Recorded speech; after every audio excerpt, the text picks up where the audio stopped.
दोस्तों, मेरा नाम जरीना है और मैं लाहौर शहर की रहने वाली हूँ। वैसे तो मैं अभी 21 साल की ही हुई हूँ, लेकिन मेरी अमानत अभी से कूदने और मचलने लगी थी, इसीलिए मैंने इसे अपने भाई को ही दे दी। उस समय मैंने पहली बार किसी को अपनी अमानत दी थी, इसीलिए मुझे बहुत दर्द हुआ था। वैसे तो इरफान भैया मेरे सगे भाई नहीं हैं, लेकिन वह मेरे चाचा के लड़के हैं, इसीलिए रिश्ते में वह मेरे भाई ही लगते हैं। मेरी हाइट 5.5 फीट है तथा भैया की हाइट 5 फीट तक है, क्योंकि वह मुझसे उम्र में भी 2 साल छोटे हैं। हम शहर में रहते थे और हमारे चाचा और उनकी फैमिली गांव में रहती थी। इस बार इरफान भैया ने 12वीं क्लियर की थी, इसलिए वह अपनी छुट्टियां मनाने हमारे पास शहर आए थे। जब इरफान भैया हमारे घर आए तो मेरे अम्मी अब्बू भी बहुत खुश हुए, क्योंकि मेरा कोई भाई नहीं है, इसीलिए अब्बू इरफान भैया को ही अपना बेटा समझते थे। इरफान भैया शुरू से ही देखने में बहुत सुंदर थे और उनकी बॉडी भी बहुत अच्छी थी। भैया जब हमारे घर आए थे तो उस दिन मैंने जीन्स टॉप पहन रखा था, जिसकी फिटिंग बहुत ही टाइट थी, इसलिए भैया तो मुझे देखते ही रह गए। उस दिन हम सभी ने बहुत बातें की तथा अम्मी ने घर में बिरयानी भी बनाई थी। सभी लोग इरफान भैया को लेकर बहुत खुश थे। रात को इरफान भैया अम्मी अब्बू के साथ ही सो गए। मैंने सोचा था शायद वह मेरे कमरे में सोएंगे, लेकिन अम्मी अब्बू ने उन्हें अपने पास सुला लिया। सुबह भैया लेट ही उठे थे। भैया जब तक उठे थे अब्बू बैंक में जा चुके थे तथा अम्मी हमारे लिए खाना बना रही थी, इसीलिए मैं भैया के लिए उनके कमरे में चाय देने के लिए चली गई। आज मैं सुबह ही नहा धोकर तैयार हो गई थी तथा मेकअप करके फिटिंग वाला सूट सलवार पहन लिया था। सुबह सुबह मेरे दर्शन करके भैया भी खुश हो गए। उन्होंने देखते ही कहा कि दीदी, आप तो एकदम कहर उठा रही हो, आज इतना किसके लिए सजी हो। तभी मैंने भैया से कहा कि और किसके लिए सजूंगी, पागल, घर में एक तुम ही तो आए हो। तभी भैया बोले कि भला मेरे लिए इतना सजने संवरने की क्या जरूरत है, मैं कौन सा तुम्हारा शौहर लगता हूं। तभी मैंने कहा कि भैया, आप तो बुद्धू के बुद्धू ही रहोगे, और फिर मैं उन्हें चाय थमाकर चली गई। 2 घंटे बाद अम्मी ने हमारा खाना डाइनिंग टेबल पर लगा दिया था और खुद पड़ोस वाली आंटी के यहां उनके बच्चे का नाम था तो वहां पर चली गई। थोड़ी देर बाद भैया भी नहाकर खाना खाने आ गए थे और मैं डाइनिंग टेबल पर उन्हीं का इंतजार कर रही थी। मैंने आज जानबूझकर चुन्नी नहीं ली थी ताकि भैया को जन्नत के दर्शन हो सके, क्योंकि मैं भैया को अपने जाल में फंसना चाहती थी ताकि वह मेरी गर्मी दूर कर सकें। भैया ने सबसे पहले जन्नत ही देखी और उसके बाद मुझे देखा तो मैंने भैया को आंख मार दी, तो भैया कहने लगे कि अरे दीदी, ऐसे मत मारो, लग जाएगी। और इसके बाद हम दोनों हंसने लगे। भैया खाना खा रहे थे, लेकिन मैं पहले ही खा चुकी थी, इसीलिए मैं बस उन्हें देख रही थी। और मैंने उनसे पूछ लिया कि भैया दूध पियोगे क्या, तो भैया ने वहां पर देखा तो वहां दूध नहीं था, तो वह बोले कि पी लूंगा, पर यहां पर कहां है। तो मैं बोली कि मैं उस वाले दूध की बात नहीं कर रही हूं। तभी भैया बोले कि दीदी, आप बहुत बिगड़ गई है, भला कोई अपने भाई से भी इस तरह की बात कर सकता है क्या। तभी मैं भैया से कहने लगी कि भैया, आपको तो पता ही है, मेरी मौसी ने अपने चाचा के लड़के से शादी की थी और आपके मामा ने भी तो अपनी चाची से शादी की थी। और फिर मैं भैया से रिक्वेस्ट करने लगी कि प्लीज भैया मान जाओ ना, इतना भी क्या तरसा रहे हो, हम कौन सा किसी को मार रहे हैं जो हमें पाप लगेगा। हम तो बस थोड़ा सा एंजॉय करना चाहते हैं और मैं आपको भी बहुत मजे करवाऊंगी, बस आप एक बार हाँ तो करो। उस दिन मैंने भैया को बहुत मनाया, लेकिन भैया राजी नहीं हुए। खाना खाने के बाद हम सो गए तथा दोपहर के बाद अम्मी जान भी वापस आ गई थी। शाम को हम तीनों, अम्मी जान और इरफान भैया, शहर में घूमने के लिए चले गए। हम शहर के सेंट्रल पार्क और खाना खाने के लिए होटल में भी गए थे। शाम को अब्बू जान भी बाहर से खाना खाकर आ गए तथा थके होने के कारण टाइम से ही सभी सो गए थे। आज मैंने अब्बू जान और अम्मी से जिद करके भैया को मेरे कमरे में सुला लिया था। शाम को हमने लगभग 12 बजे तक बातें की थीं और मैंने भैया से पूछ भी लिया था कि भैया, अगर आपकी कोई सेटिंग है तो भी मुझे बता दो। तो भैया बोले कि नहीं दीदी, ऐसी बात नहीं है, आप समझने की कोशिश नहीं कर रही है। दरअसल मैं भी आपको उतना ही पसंद करता हूं जितना आप मुझे करती है, लेकिन दीदी मुझे ताया जी अपने बेटे के समान समझते हैं। अगर मैंने आपके साथ दोस्ती कर ली तो ताया जी को अच्छा नहीं लगेगा। तभी मैं बोली कि अरे भैया, हम अब्बू जान को थोड़ी बताएंगे, हम तो बस थोड़ा सा एंजॉय करना चाहते हैं। तभी भैया बोले कि नहीं दीदी, यह तो फिर उनके साथ धोखा होगा। तो फिर मैंने भैया को तिरछी नजरों से देखते हुए बोला कि चलो कोई बात नहीं, अगर आपको मजे नहीं लूटने तो फिर रहने देते हैं। तभी भैया बोले कि नहीं दीदी, आप तो बुरा मान गई, मेरा भी दूध पीने का मन करता है। तो मैंने कहा कि फिर पी लिया करो ना, इतना डरते क्यों हो। उस रात से भैया मेरे साथ काफी फ्रैंक हो गए थे। उस रात हम दोनों ने मिलकर आपस में बहुत सारी ऐसी वैसी बातें की। हम हंस खेल कर बस सोने ही वाले थे कि तभी मुझे अम्मी जान के कमरे से थोड़ी थोड़ी आवाज सुनाई दी।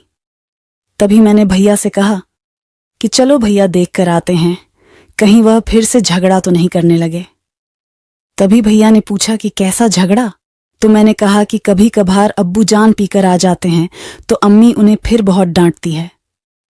तभी भैया बोले कि नहीं दीदी, आपका वहम है, कोई भी आवाज नहीं आ रही। लेकिन तभी अम्मी जान की चीख सुनाई दी। तो फिर भैया बोले कि हाँ, आ तो रही है, चलो देख कर आते हैं, कहीं उन्हें हमारी मदद की जरूरत ना हो। अम्मी जान की चीख सुनकर मैं तो वहीं समझ गई थी कि क्या चल रहा है, लेकिन मैं भी मजे लेना चाहती थी, इसीलिए भैया को जानबूझकर ले गई। हम दोनों जब अम्मी जान के कमरे में पहुंचे तो आगे दरवाजा बंद था, तो हम खिड़की में से झांक कर देखने लगे, लेकिन वहां भी हमें कुछ दिखाई नहीं दिया क्योंकि काफी अंधेरा था। लेकिन अम्मी जान की आवाज जरूर सुनाई दे रही थी और वह बस यही कह रही थी कि धीरे धीरे करिए ना। और तभी अम्मी जान फिर से चीख पड़ी। उन दोनों की आवाजें सुनकर हम समझ चुके थे कि क्या चल रहा है। तभी अब्बू जान ने एकदम से लाइट ऑन कर दी और फिर अंदर का दृश्य देखकर तो हमारी सांसें ही रुक गई। भैया तो तभी वहां से जाने लगे, लेकिन मैंने ही उन्हें हाथ पकड़कर रोक लिया। अम्मी जान अब्बू को कह रही थी कि अभी तो 10 ही मिनट हुए हैं और आप अभी से थक गए। इसके बाद हम दोनों मुस्कुराते हुए अपने कमरे में चले गए। अंदर जाते ही इरफान भैया बोले कि आप तो बड़ी ही चालू चीज हो दीदी। तभी मैंने कहा कि इसमें चालू वाली कौन सी बात है, ये सब हुआ तभी तो हम हुए, बस फर्क सिर्फ इतना ही है कि मैं इन सभी को एंजॉय करती हूं और यह कोई गलत काम तो नहीं है। तभी भैया शर्माते हुए बोले कि दीदी, वो मुझे भी भूख लग रही है, थोड़ा दूध पीने को मिल जाए तो। तभी मैंने भैया की टांग खींचते हुए कहा कि अच्छा, तो अब तुम्हें दूध भी पीना है? अरे पागल, मैं रिश्ते में तुम्हारी दीदी लगती हूं और तुम अपनी दीदी से इस तरह की बातें कर रहे हो। मेरा इतनी मजाक करते ही इरफान भैया तो पानी पानी हो गए, लेकिन फिर मैं जोर जोर से हंसने लगी। इरफान भैया बोले कि बस भी करो दीदी, आप तो हमेशा मुझे डराती रहती हो। तभी मैं बोली कि अच्छा, ये लो, पी लो, दूध या कोई शुभ मुहूर्त निकलवाना पड़ेगा। लेकिन भैया शर्मा गए थे तो वह नहीं पी रहे थे।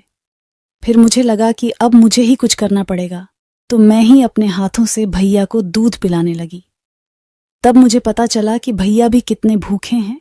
वह आधे घंटे तक दूध पीते रहे और जब भैया दूध पी रहे थे तो मेरी खुशी का तो कोई ठिकाना ही नहीं था। सच बताऊं तो मेरी तो मोटर का पानी ही निकल गया था। आधे घंटे बाद भैया बोले कि बस दीदी, अब मुझसे और नहीं पिया जाएगा। वास्तव में आज दूध पीकर मजा आ गया। मैंने तो पहली बार दूध पिया है, बहुत मीठा था। तभी मैं बोली कि इसीलिए तो मैं कह रही थी भैया, अगर आप अपनी दीदी का फायदा उठाना चाहते हो तो उठा लिया करो, वरना ऐसी दीदी हर किसी को नहीं मिलती। तभी मैं भैया से बोली कि अच्छा, अब मुझे घोड़े की सवारी कराओगे या फिर नहीं? तो भैया बोले कि नहीं दीदी, सवारी तो मैं आपको करवा दूं, लेकिन मुझे डर लग रहा है कहीं 9 महीने बाद आपकी सूनी गोद ना भर जाए। भैया से ऐसी बात सुनकर मैं तो एकदम ही उदास हो गई। मैं बोली कि भैया, आप तो बहुत डरपोक हो, कुछ नहीं होगा, जो होगा बाद में देख लेंगे। आज मेरा घोड़े की सवारी करने का बहुत मन कर रहा है। मेरे लाख मनाने पर भी भैया नहीं माने। उन्होंने कहा कि नहीं दीदी, कहीं कुछ गलत हो गया तो फिर हमसे नहीं संभलेगा। तो काफी देर सोचने के बाद मैंने भैया से कहा चलो ऐसा करते हैं, मैं अम्मी के कमरे से जाकर गुब्बारा ले आती हूँ, उसके बाद तो करवा दोगे ना। मेरे मुंह से ऐसा सुनकर भैया और भी डर गए। वह बोले कि पागल हो क्या, इतनी रात को, और वह भी ताया जी के कमरे से, आपको तो बिल्कुल भी डर नहीं लगता। मैं जाने ही वाली थी कि तभी भैया ने मेरा हाथ पकड़कर रोक लिया। बोले कि नहीं दीदी, हम कल बाजार से ले आएंगे, अगर ताया जी जाग गए तो उससे भी बड़ी प्रॉब्लम खड़ी हो जाएगी, आप आज और रुक जाओ। तभी मैं रुआने अंदाज में बोली कि नहीं भैया, आप बात को समझ नहीं रहे हैं, मैं अब बिल्कुल भी बर्दाश्त नहीं कर सकती, अब तो बस के बाहर हो रहा है। तभी भैया ने मुझे काफी समझाया और उसके बाद रात भी बहुत हो चुकी थी, तो हमें कब नींद आ गई पता ही नहीं चला। सुबह हमेशा की तरह भैया तो लेट ही उठे थे, लेकिन मैं जल्दी ही खड़ी हो गई थी और अम्मी जान को काम में हाथ बंटा रही थी। अब्बू जान भी 9 बजे तक बैंक में जा चुके थे। मैं हमेशा की तरह सुबह सुबह ही नहा ली थी और भैया के कमरे में चाय देने के लिए चली गई थी। आगे भैया फोन चला रहे थे तथा चाय का ही इंतजार कर रहे थे। मुझे देखकर वह धीमे धीमे मुस्कुराने लगे, क्योंकि उन्हें रात वाली बातें याद आ गई थीं। मैं भी उन्हें देखकर मुस्कुराने लगी। तभी मैंने भैया से पूछा कि अच्छा तो क्या पियोगे, चाय पियोगे या फिर दूध पियोगे। तभी भैया हंसते हुए बोले कि नहीं दीदी, मेहरबानी करो, सुबह सुबह तो मैं चाय ही पीऊंगा, अभी तक रात वाला दूध भी पूरी तरह से हजम नहीं हुआ। तभी मैं मुस्कुराते हुए बोली कि तुम्हारा पाचन तंत्र तो बहुत ही कमजोर निकला भैया। और मैं उन्हें चाय देखकर अम्मी जान की मदद करने रसोई में वापस चली गई। भैया चाय पीकर नहा धो लिए और टीवी देखने लगे। अम्मी जान भी खाना बनाकर आराम करने लगी। इसके बाद मुझे तो वही बात सता रही थी कि अब बाजार जाना है, इसीलिए मैंने अम्मी जान से इजाजत ले ली। पहले तो मैं भैया को अपने साथ ले जा रही थी, लेकिन अम्मी जान ने उन्हें रोक लिया